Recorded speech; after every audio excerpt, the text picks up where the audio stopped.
अहिल्यानगर जिल्ह्यात जोरदार पाऊस सुरू आहे। या पावसामुळे पाथर्डी रस्त्यावरील करंजी घाटात दरड कोसळली।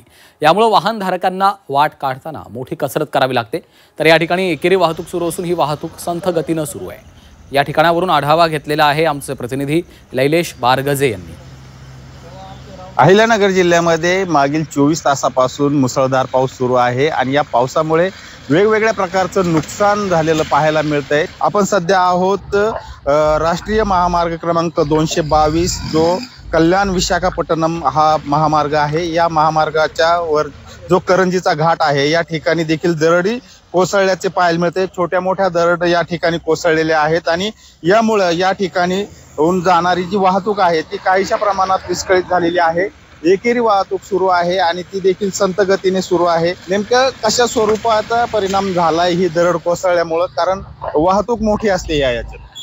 सर, हा विशाखापट्टणम हायवे आहे आणि हे दरड अचानक रात्री भरपूर प्रमाणात पाऊस झाल्यामुळे या ठिकाणी रात्री 3 ते 4च्या दरम्यान ही दरड पाण्याच्या प्रवाहामुळे दरड कोसळली आहे। लैलेश बारगजे, जी 24 तास, अहिल्यानगर।